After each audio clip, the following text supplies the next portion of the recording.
Bueno, muchas gracias, Julián, por haberme invitado a participar en vuestro curso, que tiene una contrastada fama, ¿no? Como vemos por la audiencia. Y nada, encantado de estar aquí como médico de atención primaria. Y bueno, pues diré que los casos que voy a contar van a servir, yo creo, un poquito como enlace por lo que hemos visto hasta ahora, quizás para asentar algunos conceptos de aspectos que ya se han comentado. Todos los casos son casos reales, por tanto tenemos datos en algún caso de la evolución del paciente, de lo que dijo el ecocardiograma, etcétera. Y bueno, paso ya directamente a comentarlos. Este primer caso es un paciente hipertenso, una hipertensión severa de muchos años de evolución y con mal control, una hipertensión de 3-4 fármacos, que consulta por fatigabilidad progresiva. Lo que veis en el electro, de entrada quizás llama la atención los voltajes tan amplios. Ya se comentó antes la amplitud de los voltajes y un poquito también el diagnóstico diferencial. No siempre estos voltajes tan amplios corresponden a una hipertrofia del ventrículo izquierdo, pero sí es un dato en general, si no muy sensible, sí específico de hipertrofia. Sabéis que hay diferentes criterios que no comentaré ahora, pero estos voltajes con S muy profunda en derivaciones precordiales derechas y R tremendamente alta en las derivaciones precordiales izquierdas corresponden a una hipertrofia del ventrículo izquierdo importante. Adicionalmente, veis que el segmento ST está descendido, es un descenso descendente.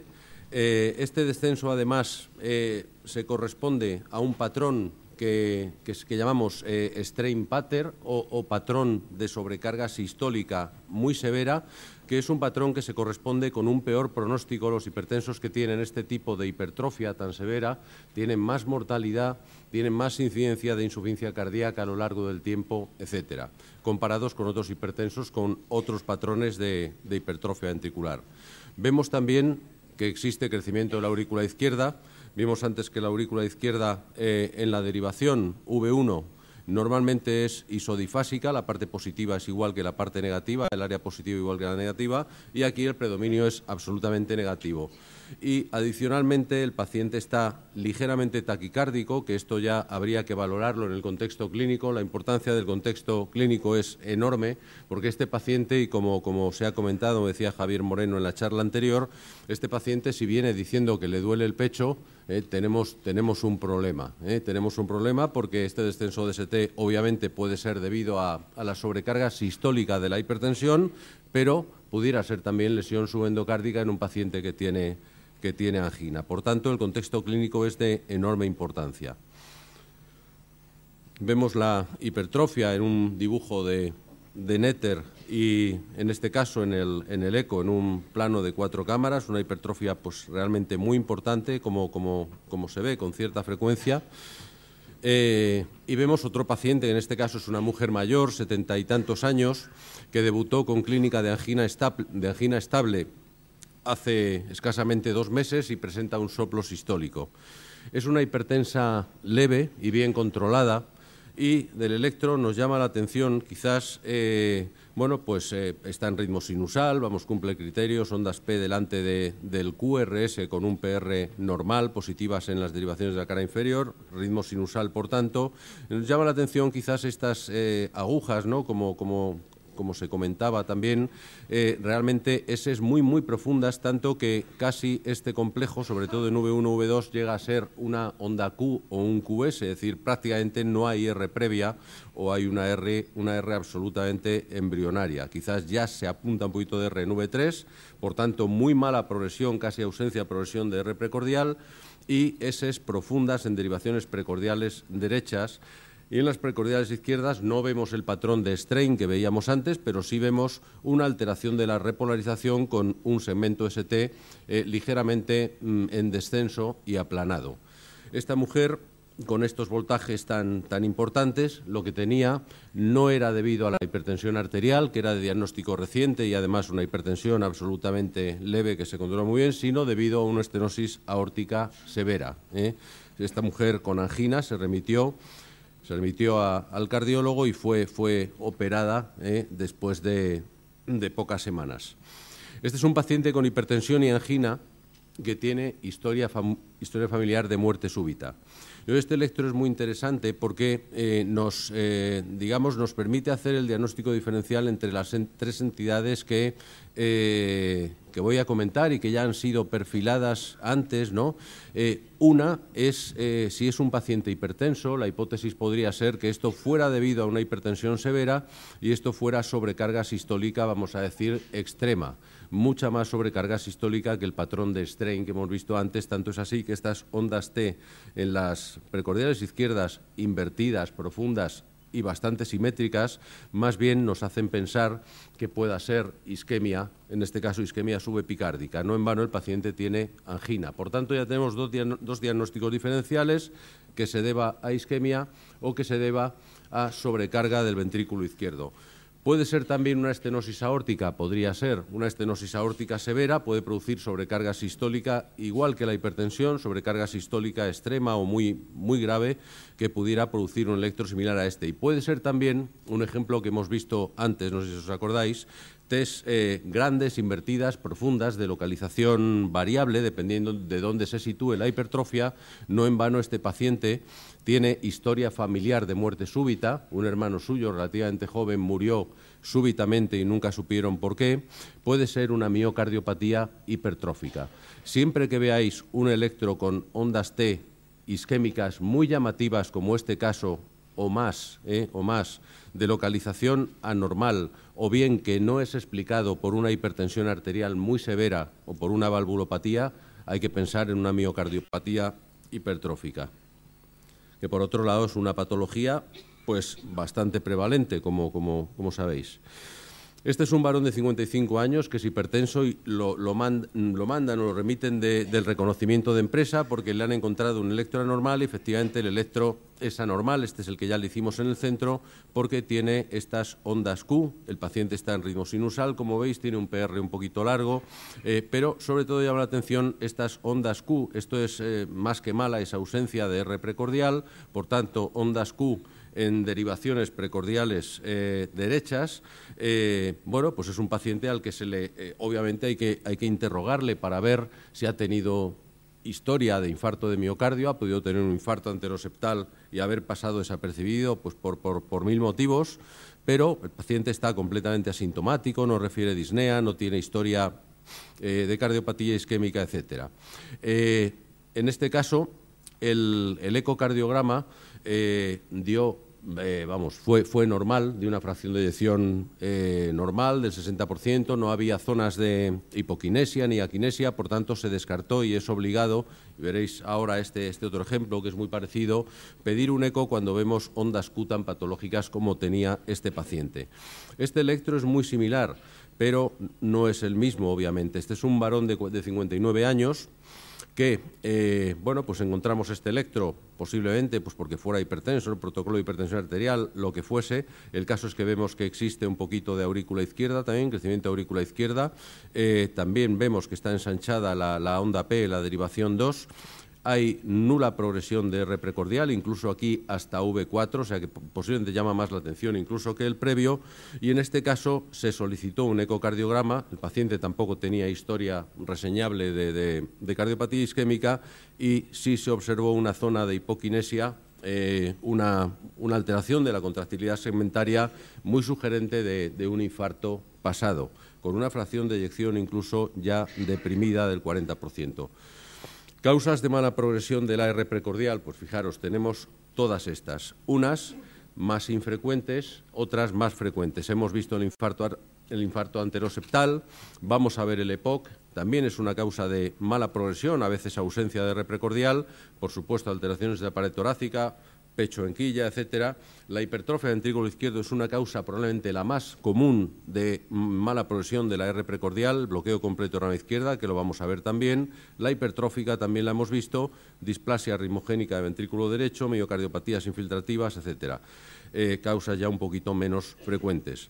Este es un electro de un chico joven que hace deporte de forma regular y que se le pide el electro, pues posiblemente porque referiría pinchazos torácicos, algún mareo, alguna cosa inespecífica, y quizás a veces por tranquilizar a él o a la madre, pues hacemos un electrocardiograma cuando ha consultado ya 2 o 3 veces, y este es el caso de este chico, que presenta, por otro lado, un electro que, aunque pueda parecer que está un poquito arrítmico, que tiene estas agujitas aquí, RR' en la derivación V1, que efectivamente es un bloqueo incompleto de la rama derecha de la de His, pero el QRS no está ensanchado, por tanto es un bloqueo menor.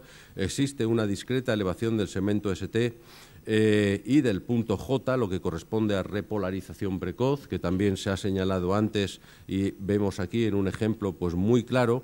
Es un electro, por tanto, que reúne todas las características, o casi todas, de un electro en una persona joven, haga o no deporte de forma regular, en este caso con más motivo, con arritmia sinusal o arritmia respiratoria, con esta elevación suave del segmento ST, pero una T picuda y alta que corresponde a repolarización precoz, y sobre todo los voltajes, que fijaros que en este caso en absoluto son por hipertrofia de ningún tipo, sino que son voltajes que corresponden y que son normales en gente joven, en niños, en jóvenes, en gente deportista.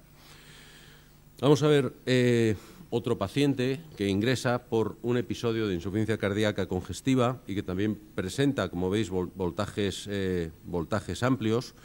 En este caso, el paciente probablemente está en situación aguda o muy reciente el ingreso, porque veis que está taquicárdico, está un poquito más de 100, 110 por minuto, y lo que vemos aquí es un patrón que es, bueno, pues lo que llamamos nosotros patrón de fácil reconocimiento, que decía Javier, me parece que ha sido visto uno, visto todos. Bueno, visto uno, visto todos, aunque hay variaciones que a veces nos pueden poner en alguna duda, pero el patrón de QRS ancho con RR' en derivaciones izquierdas, no digo ya en precordiales, porque en este caso, fijaros que en V5, en V6, que son las precordiales izquierdas, no hay RR', pero sí lo estamos viendo en la derivación 1 y sobre todo en la derivación AVL, que están mirando prácticamente ambas hacia la izquierda, muy parecido a V6. En AVL vemos claramente RR' y en 1 vemos empastamiento de la R con el QRS ancho, y sobre todo este patrón de alteración de la repolarización muy marcado. En las derivaciones izquierdas vamos a ver descenso del segmento ST, descenso descendente, que en este caso no corresponde a sobrecarga del ventrículo izquierdo, sino que es una alteración de la repolarización secundaria al bloqueo de rama izquierda, que es lo que estamos viendo. Y en el caso de las precordiales derechas, lo que vemos es, lo primero, elevación del segmento ST, que a veces llega a ser de 3 y de 4 milímetros. Este paciente no es que tenga un infarto agudo.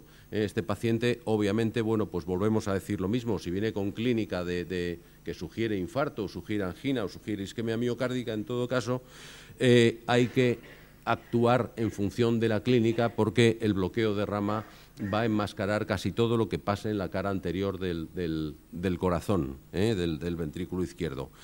Quizás no así en la cara inferior, un infarto inferior posiblemente pudiera reconocerse, pero los criterios que sirven para reconocer los infartos en la cara anterior, sobre todo anteroseptal, realmente tienen una validez quizás mejorable en todo caso, ¿no? Por tanto, ascenso del segmento ST, onda T que parece de isquemia subendocárdica, que es una T alta, una T en este caso que llama la atención también, es decir, hay una alteración de la repolarización muy intensa, probablemente el bloqueo de rama izquierda es el trastorno de conducción intraventricular que altera más la repolarización del ventrículo con mucha diferencia. Por tanto, realmente todo esto que estamos viendo, toda la alteración del segmento ST y de la onda T es secundario al bloqueo de rama.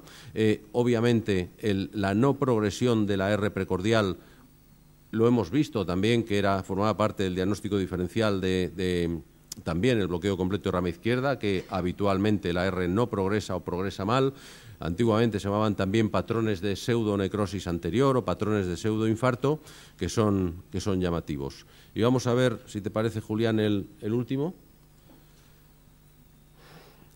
Este es un paciente hipertenso, mayor o muy mayor, anticoagulado con sintrón, que acude por mareos y posiblemente en la historia algún episodio sincopal.